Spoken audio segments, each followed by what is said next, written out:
Well, there's no mistaking that sound. The Beach Boys with Fun, Fun, Fun right here on the Vintage Rock and Pop Shop, and it's one of the band's biggest hits. It's also track 1 on their Shutdown Volume 2 album, released 50 years ago in March of 1964.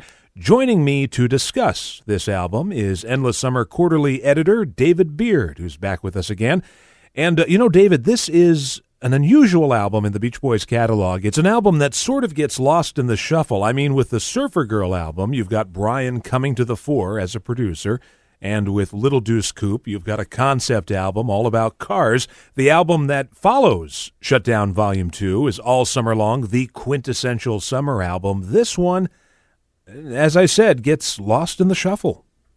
It does, but in terms of single songs or greatest hits compilations, the first 2 songs off the album, Fun, Fun, Fun and Don't Worry Baby, are 2 of their biggest songs ever. But in terms of an album, you can really hear the group is in a very developmental phase. I'm currently working, just about ready to publish this new edition of Endless Summer Quarterly, right, and celebrating this album. And speaking to Mike Love, I had to start, I have to say, what was up with Shutdown, the various artists Shutdown? When let me Robert Mitchum on it. Right. I should explain for the audience, because I'm sure that at some point in time, someone bought Shutdown Volume 2 by the Beach Boys and said, I got to find Shutdown Volume 1 by the Beach Boys, and could never find it. So basically, Capitol Records put out this compilation album. It's called Shutdown. It's got the song Shutdown and 409. The rest of it are various artists doing car-themed songs. Yes. And I suppose in 1963, if you were passing by a record store and you saw that, you would think it was a Beach Boys album and then get it home and be sadly mistaken. It's been documented that the Beach Boys were not exactly pleased that it happened. And Mike kind of reconfirmed that with me when we spoke. And he said, to avoid this happening to us again, let's get a car album out. And then Little Deuce Coupe became that first car album in the fall of '63. They didn't ever want to have a situation happen where Mike told me, he says, come on, it's like we're on an album with actor Robert Mitchum doing the Ballad of Thunder Road. What is that? So then they did put out Little Deuce Coupe first in the fall of '63, and that is mostly, if you look at that, that's not exactly a bunch of new songs. That's songs that accumulated as B-sides plus a few new songs. Right. At that time, they were working, as you know, at such a fast pace in the studio.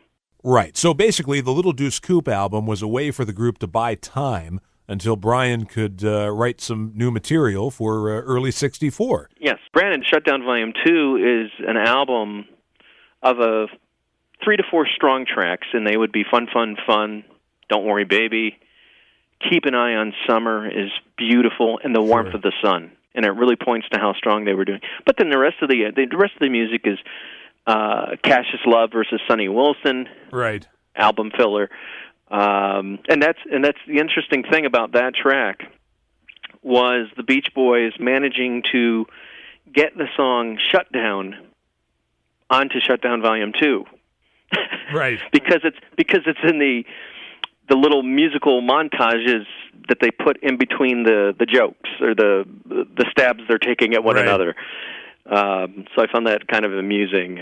Mike said, and when we spoke, he said, we're just goofing around. That's how we talk to each other as cousins growing up, and that's kind of that adolescence you hear on that track and that relationship that Brian and I had, and we, not quite anything like Cheech and Chong is what he said. Well, since we're getting into the album, why don't we just run down the track listing? We start off with Fun, Fun, Fun. This is about as good an album opener as you can get. Absolutely. This is one of those classic songs it's not only musically really strong, it's one of the most enjoyable songs to learn, and it's easy to learn quickly. It's one of the first songs. You go to a Beach Boys show, and you're sitting next to a parent with their child who's coming to a Beach Boys show for the first time. And let's say the child has never heard Fun, Fun, Fun.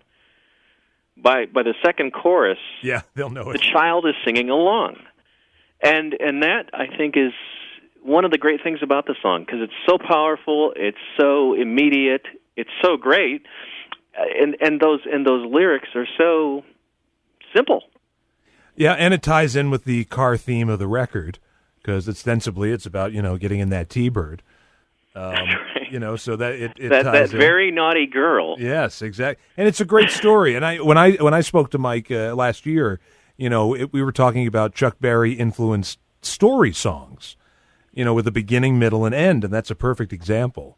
The follow-up, Don't Worry Baby, right after that, we've talked about that before, but, I mean, just to say, it doesn't get any better than this, really, as a ballad. For a song that has the setting of a drag race, but when you listen to it, you're getting an entirely different message. Maybe 90% of the people who listen to the song and sing along to it at a concert probably have no idea that the lyrics are about a drag race and a guy's, stress over having to go out there and race. Yeah. He's unsure that it reminds me very much of the scene in American Graffiti. Yeah. Where Harrison Ford's character race downs and wrecks, and when I see that scene, it's kind of like I feel like the character Brian envisioned was that guy. Moving on to track 3, a lot of people would maybe write this off as a throwaway. I'm not one of them. I actually think this is a really clever tune. In the Parking Lot. In the Parking Lot doesn't have a chorus. Yeah. Which is strange. But I listened to this in preparing the next edition of Endless Summer Quarterly. I listened to it again and again and again. And what strikes me about it is, one, there is no chorus, and that it starts with this, very strange intro. It begins and ends the same way, and in the middle, if you listen to the melody, it sounds like a sped-up Heroes and Villains. Yeah, you know what? You're absolutely right. It's almost a dry run for something that would happen, 3 or 4 years later. Yeah, it sounds like a track that, not album filler, but a track that is experimental.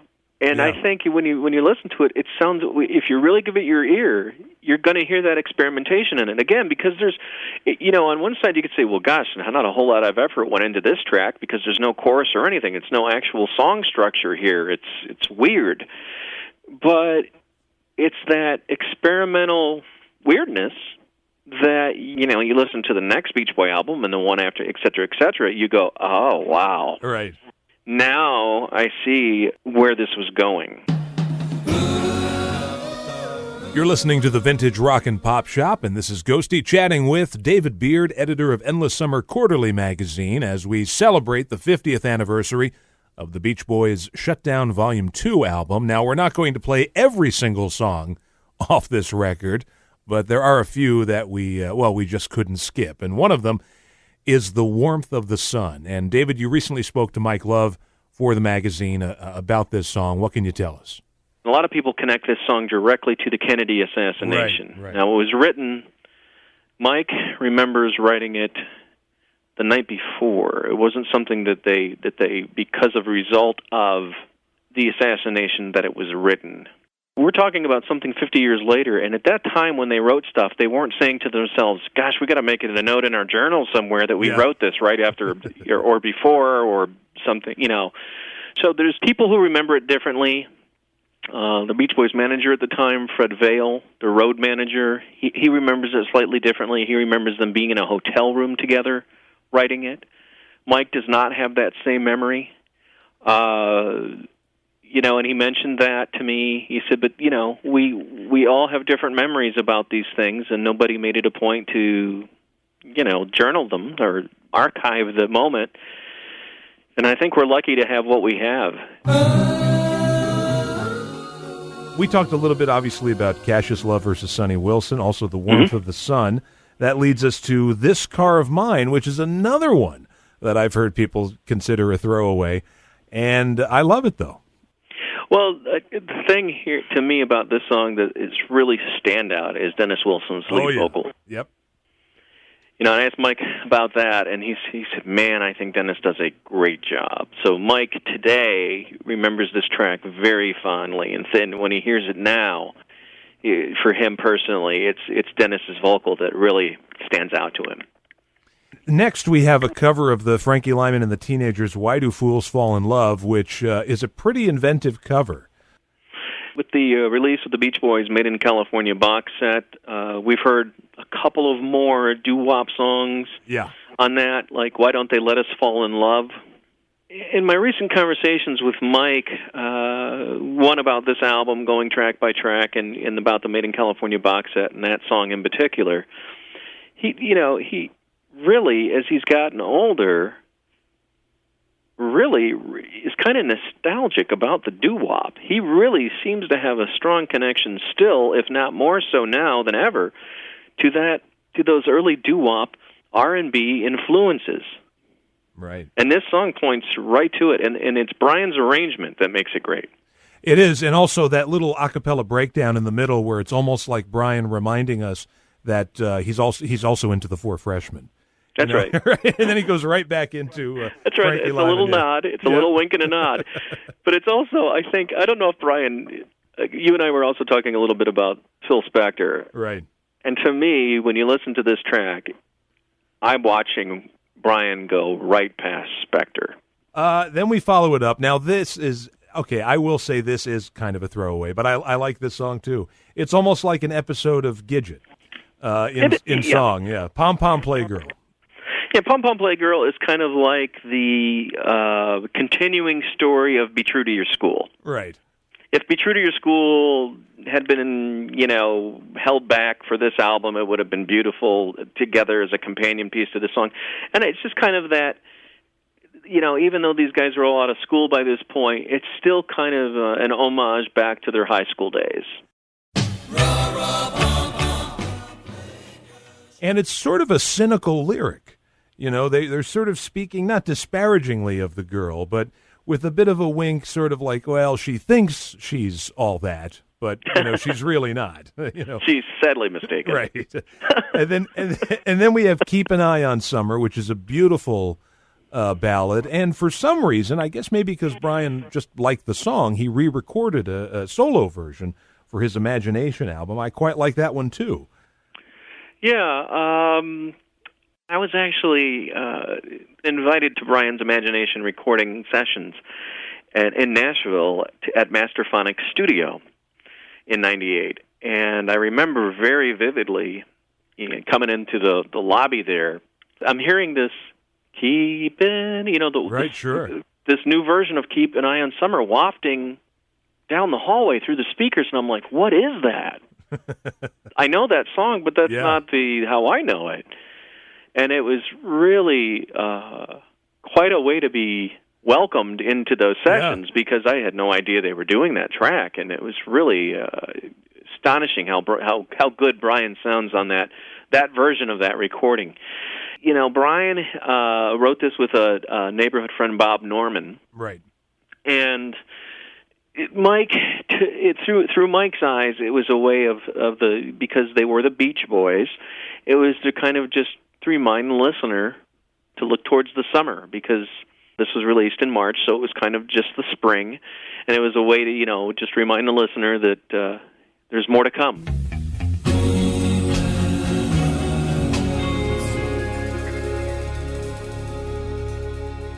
We just heard a snippet of both versions of Keep an Eye on Summer, the Beach Boys version from Shutdown Volume 2, the album we're focusing on today, and the Brian Wilson solo version from 1998.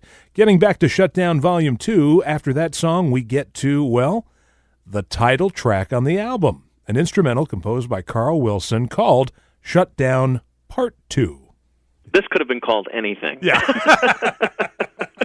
I think they just simply called it Shutdown Part 2 because, it was the name of the album. Shutdown Volume 2 was the name of the album, and to me, when I listen to this song, I think this is less about title of the song as a great chance to hear Beach Boys' development. If you want to kind of understand who the Beach Boys were as live performance musicians at this time in their lives, you can really listen to this track and get a sense. And when you listen to it, it's also a big progression from the instrumentals on the first record. Oh, yeah. Yeah, they have gelled. They have gelled as an act. And then we get to, and it's tough for me to have to say that I dislike pretty much anything the Beach Boys have released, but I'm not a big fan of their cover of Louie Louie. Well, this version of Louie Louie, and, you understanding the history of the song Louie Louie, most people know the Kingsman version, which is kind of like a frat house version. Right. Like you've had too many beers to drink and then decided to record yourself singing a song. Right. But what the Beach Boys did on this recording, and I don't know how many people know this or not, Mike pointed out, again, because of their love of doo-wop and rhythm and blues, this version was by Richard Berry and the Pharaohs in 57. Right. The du-du-du, Yep. du-du-du-du-du. That's what they were trying to be true to. It really pays a delightful homage to that original recording.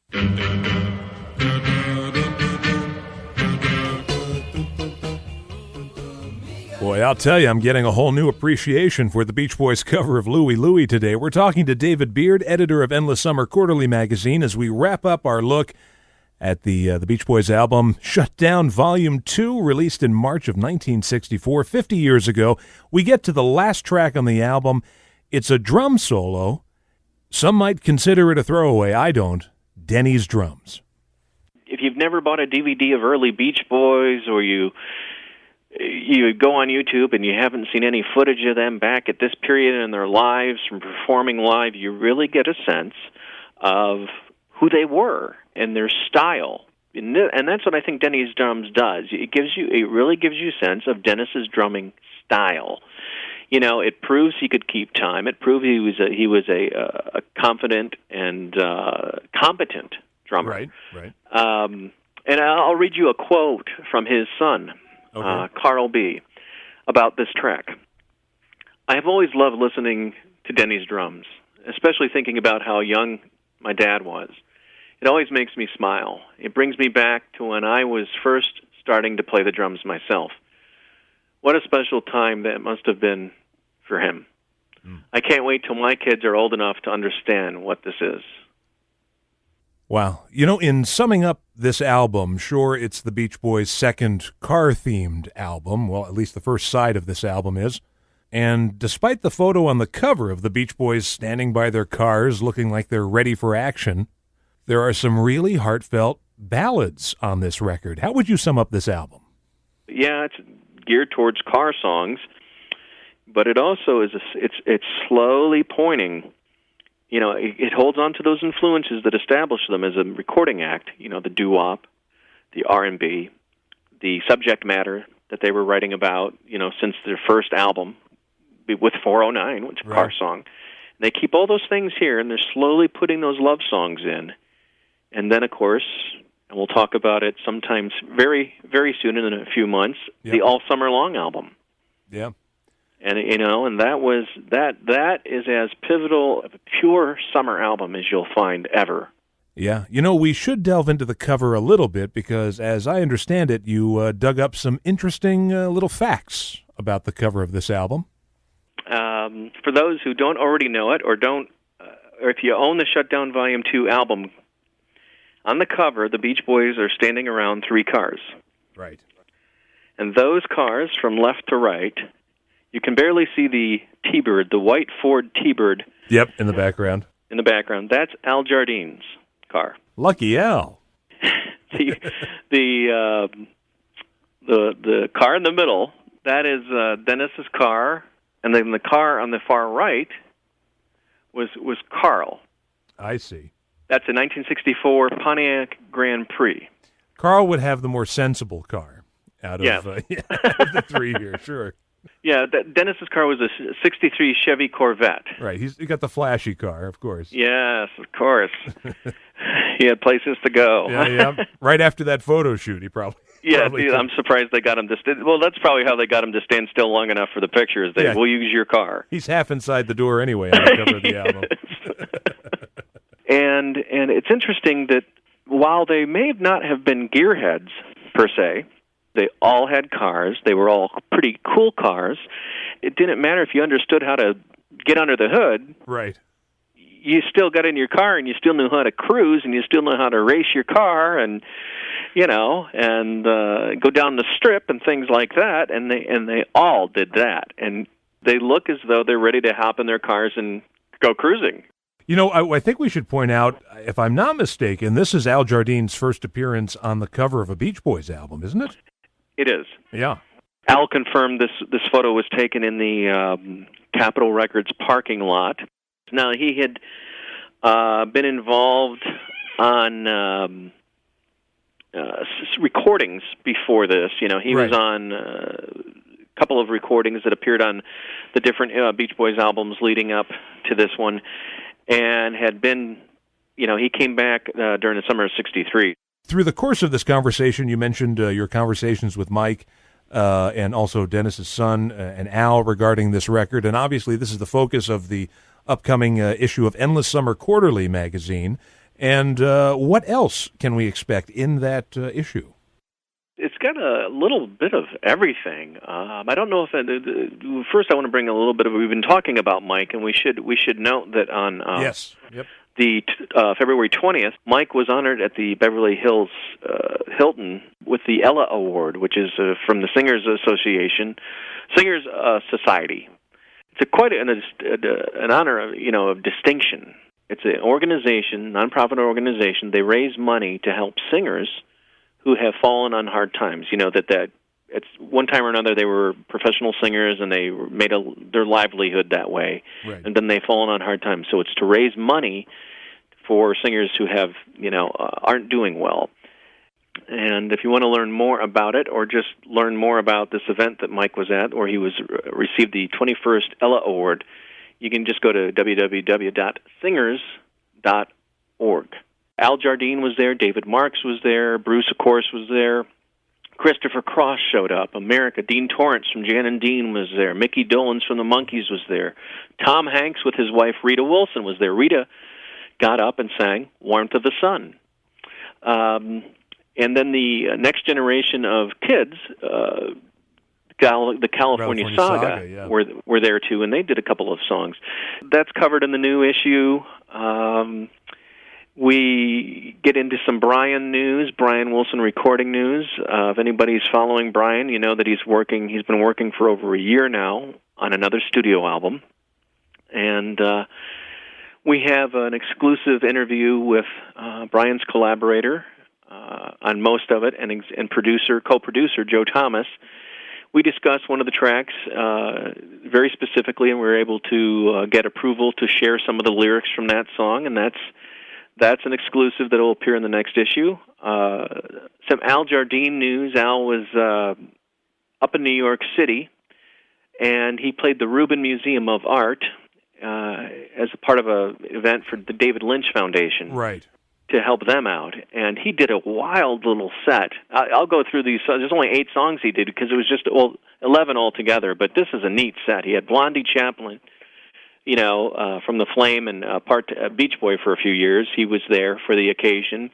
They did Transcendental Meditation from the Friends album, with the TM song from 15 Big Ones. Right. At My Window from Sunflower, Wake the World from the Friends album.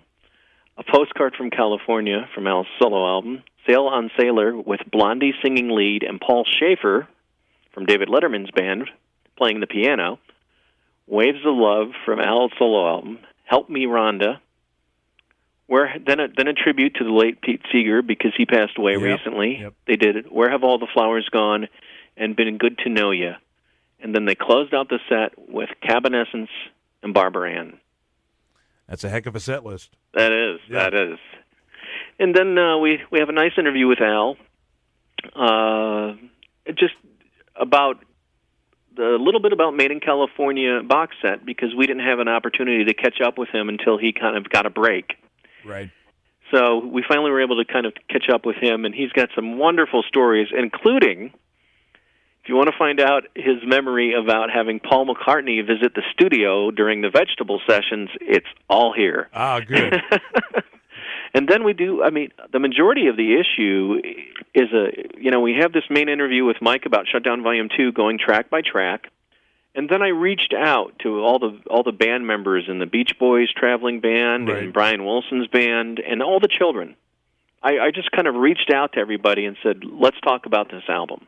We've been talking with David Beard, and of course he just told you pretty much everything, although it could change. There could be more things in the latest issue of Endless Summer Quarterly because, for example, Big Beat 63 has to be talked about at some time. It does, Yeah. and I was just about to get to that.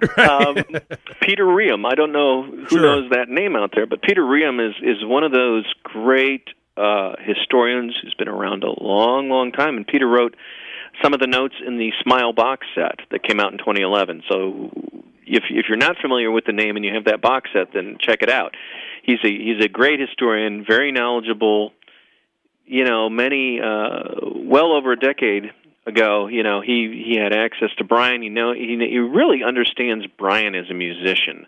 So Peter, I reached out to Peter and said, would you mind writing a review of this digital-only download of this 1963 demos and whatnot that were Honey tracks and Brian Wilson productions or Beach Boy tracks. And it's interesting, he was actually able to have a discussion about, from the Honeys recordings that are on there, with Ginger Blake of the Honeys. So that's in this issue. And then after the 4 pages of that, the issue closes out with a review of the John Stebbins and Ian Rustin Beach Boys in Concert book, which I finally got around to totally digesting because it's a big book. Oh, yeah. As I said to them, it's not just a coffee table book, it's the coffee table. It's that big of a book. And if you want to find out more, just go to esquarterly.com. That's ES for Endless Summer, obviously. esquarterly.com. Or just go over to Facebook. Just look for Endless Summer Quarterly on Facebook. And then there's this web address, actually, email. Okay. Do you want to give out this email? esqeditor@aol.com is one email, and that's for if someone's interested in subscribing or they have questions about, what they'll get. Mm-hmm. I interact with all the guys. The interviews that we have happen exclusively and are printed exclusively in the publication. That's the best way I know. And if you go to examiner.com, that's another place. Mm-hmm. If you go to examiner.com and type in Beach Boys Examiner or my name, David Beard, you'll be able to follow Beach Boys Examiner, too. It's content that you just won't find anywhere else. All right, David, thanks so much. Hey, my pleasure. Thanks for doing it.